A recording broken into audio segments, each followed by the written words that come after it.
किसी भी प्रकार का विनेगर दोस्तों 5 से 20% तक एसिटिक एसिड हो सकता है, साथ में उसमें पानी होगा, साथ में उसमें कोई फ्लेवर हो सकता है। So all types of vinegar, चाहे वो किसी भी प्रकार का हो, एप्पल साइडर हो चाहे कोई भी, एप्पल साइडर विनेगर एप्पल के साइडर से या एप्पल के जो गुद्दा होता है उससे बन सकता है। तो basically Apple cider vinegar acetic acid है और इसे इंडस्ट्रीज में केमिकल सॉल्वेंट की तरह यूज होता है, रिएजेंट की तरह यूज होता है, पेंट बनाने के लिए, एडहेसिव्स बनाने के लिए और इंक बनाने के लिए और क्लीनिंग एजेंट्स में यूज होता है एसिटिक एसिड। और एसिटिक एसिड बहुत कोरोसिव है, अगर ये चमड़ी को लग जाए चमड़ी जल जाएगी, बर्न हो जाएगी, बहुत ज्यादा तेज एसिड है, इसलिए इसको बहुत डाइल्यूटेड फॉर्म में यूज किया जाता है। एसिटिक एसिड का 1% सोल्यूशन एंटीबैक्टीरियल होता है। एंटीबैक्टीरियल होता है टॉपिकली, ऊपर से चमड़ी पे लगाए तो बैक्टीरिया का इन्फेक्शन या बैक्टीरिया जो है वो मर जाए। तो इसीलिए पहले के जमाने में एसिटिक एसिड को इवन जो कैंसर ट्यूमर होते थे उनके अंदर इंजेक्शन से भर दिया जाता था, ट्यूमर्स के अंदर, क्योंकि ये एसिटिक एसिड ट्यूमर के अंदर जाके उन्हें मार देते थे, ट्यूमर को। ये 1800 की बात कर रहा हूँ, सन 1800 में तब ऐसा होता था। और इवन सर्विकल कैंसर का स्क्रीनिंग करने के लिए सर्विक्स के ऊपर एसिटिक एसिड थोड़ा सा लगा दो तो वो जो एरिया है, अगर वहाँ कोई कैंसरस एरिया है तो वो सफेद हो जाता था। ये पुरानी बात है, अब ऐसा नहीं होता, अब ये टेस्ट नहीं किया जाते, बेहतर टेस्ट आ चुके हैं। अब एसिटिक एसिड यूज होता है एंटीसेप्टिक, एंटीबैक्टीरियल एजेंट्स के लिए, टॉपिकली 1%। और रिकमेंडेड ट्रीटमेंट है WHO के द्वारा कि बाहरी कान के इन्फेक्शन, ओटाइटिस एक्सटर्ना के ऊपर एसिटिक एसिड का अगर आप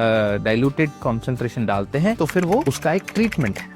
अगर हम विनेगर की बात करें तो ऑब्वियसली विनेगर 5 से 20% एसिटिक एसिड है, तो विनेगर में भी एंटीबैक्टीरियल प्रॉपर्टीज होंगी कि विनेगर को अगर आप किसी भी सरफेस के ऊपर लगाते हैं तो उसके ऊपर से कुछ प्रकार के बैक्टीरिया मर जाएंगे। और विनेगर के अंदर भी ये ओटाइटिस एक्सटर्ना जो है, कान का इन्फेक्शन ठीक करने वाले प्रॉपर्टीज होंगी। अगर कान के बाहरी एरिया का इन्फेक्शन है तो अंदरूनी इन्फेक्शन नहीं, इसलिए हर कान के इन्फेक्शन में डालिएगा नहीं, इसको डॉक्टर के पास जाइए।